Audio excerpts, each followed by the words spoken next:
오늘 재판에 대해서 말씀드리겠습니다. 또 오전에 여러분들 지루한 또 증인 신문들을 봤을 겁니다. 검찰은 여전히 조민이 제1저자로서 논문 저자로서 등재된 게 맞느냐에 관한 질문을 증인한테 집중적으로 해 나왔고, 증인의 증언은 그렇습니다. 조민이 구체적으로 당시 당국대에서 어떤 생활을 했느냐를 알고 판단한 것이 아니라 조민이 제출한 초록의 수준을 보고 그걸 가지고 제1저자로 보기는 어렵다라는 취지의 증언이었었고요. 또 하나, 두 번째로는 어찌되었든 논문이 취소되어 있는데 가장 주요한 증인은 그 생명윤리인가 그거에 대해서 사전 승인을 받지 않고 논문 작업한 것 자체는 절대로 논문으로서 인정할 수 없는 중요한 요건이다 라는 것을 이야기했습니다. 그런데 변호인의 반대 신문은 똑같이 우리는 이게 논문의 제1저자 여부가 문제가 아니라 인턴 증명서가 허위냐 아니냐에 대해서 우리는 공수사실이기 때문에 그 부분이 더 중요하다고 보고, 변호인 측에서는 똑같은 방식으로, 그러니까 조민이 썼던 논문 초록을 증인에게 제시하면서 이 초록에 의하면, 이 초록을 읽어보면 이 초록에 따른다면 과연 인턴 증명서가 사실대로 기재됐다고 볼 수 있느냐, 그 부분에 대해서 이분은 그렇다라고 얘기를 했습니다. 그러니까 이 사건의 핵심적인 쟁점은 조민이 논문 제1저자로서 자격이 있느냐 유무가 아니라 조민의 활동을 기재했던 인턴 증명서가 허위냐 아니냐가 이 공사실 핵심적인 쟁점인데, 여전히 오늘 검찰은 지루하게 조민이 제1저자로서의 자격이 없었다 이런 얘기를 계속하고 있습니다. 변호인은 여전히 고등학생으로서 인턴 활동을 하고 체험학습 활동을 하고 그 내용을 기재한 인턴 증명서, 체험활동 확인서 이런 것들이 과연 법적으로 처벌받을 만큼의 허위 사실이냐에 관한 것이 가장 핵심이고, 오늘 증인도 조민이 썼던 논문 초록을 보면, 그 초록에 비추어 보면 인턴 증명서가 거짓은 아니다 라고 명백히 얘기를 했습니다. 저는 이걸로 오전 증인의 증언도 저는 게임이 끝이라고 생각을 합니다. 왜냐하면 쟁점에 대해서 명확하게 그렇게 판단을 했기 때문에. 오후에는 당시 학생이었던 분들이 증인으로 나와서 증언을 하는데, 여전히 그 인간의 기억의 한계라는 것에 대해서 다시 한번 확인하는 절차를 거쳤습니다. 제가 지난번에 한번 법정에서 이 검찰이 없음을 입증하고 우리는 있음을 입증하는 건데 오랜 세월이다. 그런데 검찰은 기억나지 않는 것은 없는 걸로 치고 있다는 걸 우리 보고 입증하라라는 것이 기묘한 이 사건의 논리 구조다. 그런데 지금 그 증인은 당시에 조국 장관에게 이메일도 보내고 서로 논의도 하고 보고서도 쓰고 인턴 활동을 위해서 요청도 하고 한 이메일이 있음에도 불구하고 그건 기억나지 않는다고 그랬고, 그리고 이분은 그 기억나지 않는 것을 전제로 해서 자신의 기억들이 재구성된 게 아닌가라는 생각이 듭니다. 따라서 중요한 핵심 사실을 기억나지 않는다고 하는 이 증인의 증언을 통해서 다른 부분이 증언나지 않기 때문에 그건 없는 것이다라고 치부하는 이 논리 구조가 과연 온당한가라는 생각을 다시 한번 하게 하는 그런 구조였습니다. 혹시라도 이 본인이 썼던 이메일을 이 사건 수사 이후에 저희가 확보하거나 확인해내지 못했다면 꼼짝없이 증인의 모든 말이 다 사실인 것처럼 됐을 텐데, 다행히도 본인은 기억하지 못하지만 본인이 분명 자기 손으로 썼던 각종의 이메일들이 저희들이 추후에 확보했었기 때문에 이런 걸 사실을 통해서 증인이 기억하고 있는 것으로 진술한 것만이 세상의 다는 아니다. 본인이 전혀 기억하지 못한 것들도 얼마든지 객관적으로 존재할 수 있다라는 것을 드러내는 또 하나의 계기가 되지 않았나라는 생각이 듭니다. 그리고 무엇보다도 여기에서도 마찬가지 그 조민의 생활기록부의 내용들이 이게 허위냐 아니냐의 문제에 있어서 당시 한영외고 학생들의 생활기록부가 어떤 방식으로 어떤 과정으로 기재되어 왔었는가를 좀 추측해 볼 수 있는 증언들은 나왔었습니다. 그것은 결국 교육적 관점에서 당시에 그와 같은 생활기록부 관리가 과연 올바른 것이냐에 대한 사회적 논쟁은 정말 필요한 것인데, 그것을 단지 부모님이 장관 후보자였다는 이유 하나만으로 개인이 타겟이 돼서 집중적으로 수사받고 온 사회로부터 몰매받는 이 사건 자체가 과연 올바른 것인가를 다시 한번 되짚어 보게 했습니다.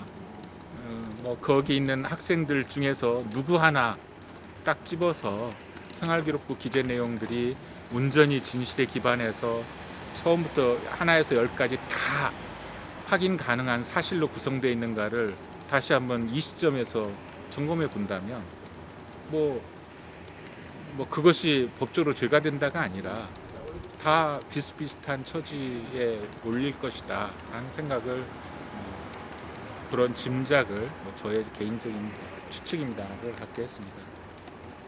또 하나는 어제 제가 많은 기자분들로부터 먼저 확인 전화 문자를 받았었는데, 그 내용은 국민일보의 단독으로 그동안에 정경심 교수가 그 표창장을 총장으로부터 위임받아서 했다라고 주장한 것인데, 이번에 의견서에서 정경심 교수가 그 총장으로부터 또는 총장한테 결제를 올려서 총장이 직접 그 결제를 하고 표창장을 받았다고 주장한 걸로 주장이 변경됐는데 맞느냐, 그런 보도가 나왔는데 맞느냐, 아마 이런 취지로 많은 분들이 질문을 하셨던 것 같아요. 근데 이 점에 대해서 말씀드리면 저희들이 주장이 바뀐 거나 그런 건 전혀 없습니다.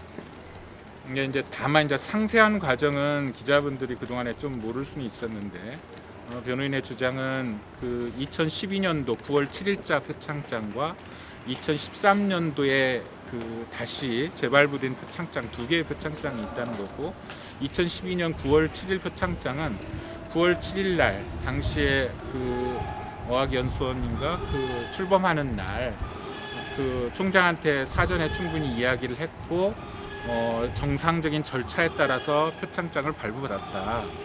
정상적인 절차란 그 전에 조원의 경우도 정경심 교수가 중간 결제를 해서 표창장이 나왔기 때문에 정확히 기억은 안 나지만 정상적인 절차는 바로 그와 같은 절차, 중간 결제를 해서 표창장이 발부된 것으로 발행된 것으로 알고 그걸 교부받았던 것을 기억한다.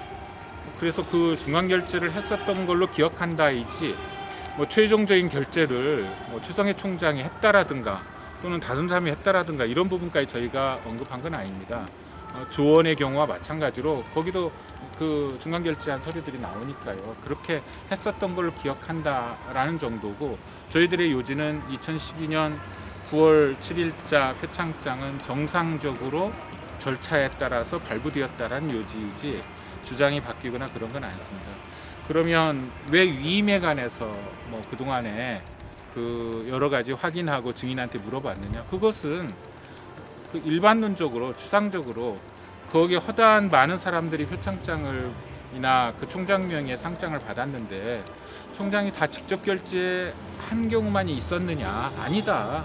규정상 그 정결 위임 정결에 의해서 표창장이 발행되는 규정도 있고 그런 경우도 있었다.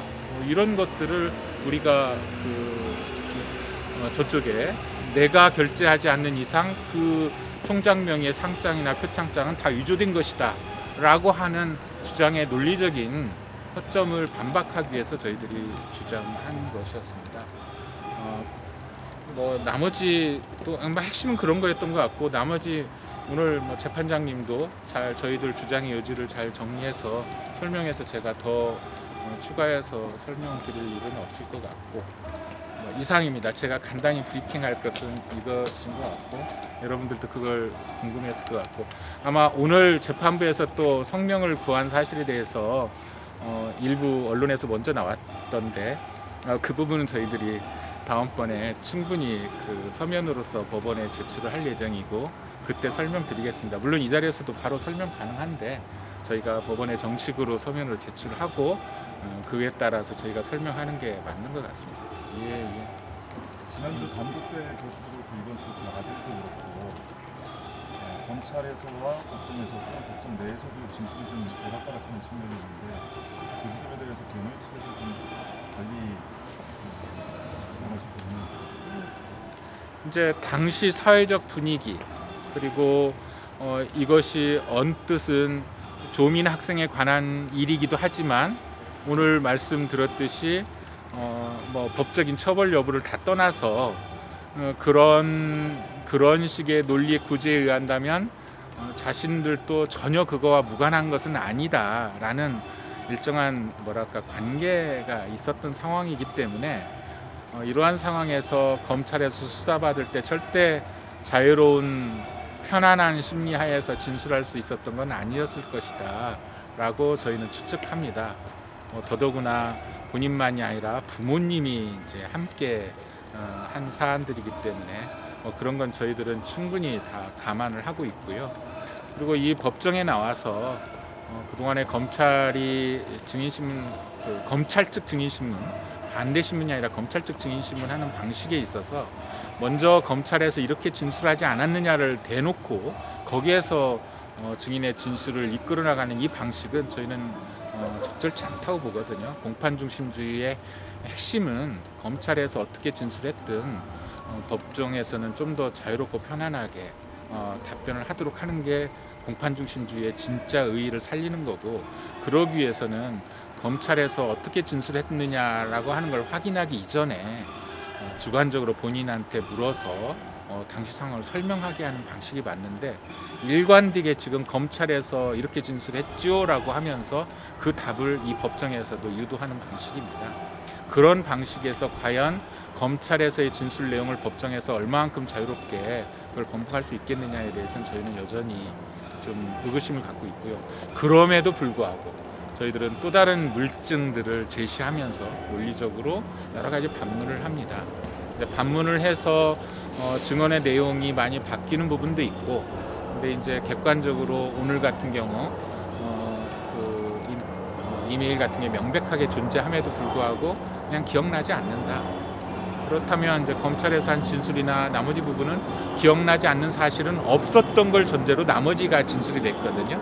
근데 기억나지 않는다 하더라도 객관적으로 물증이 나타났다면 그건 없었던 걸 전제로 해서 나머지 진술들은 그건 다 진술로서의 신빙성이 없어지는 거죠. 오늘 아마 대표적인 게 어디죠? 저기 북한 이탈 주민 무슨 학교 갑자기 학교 이름이 생각나요? 여명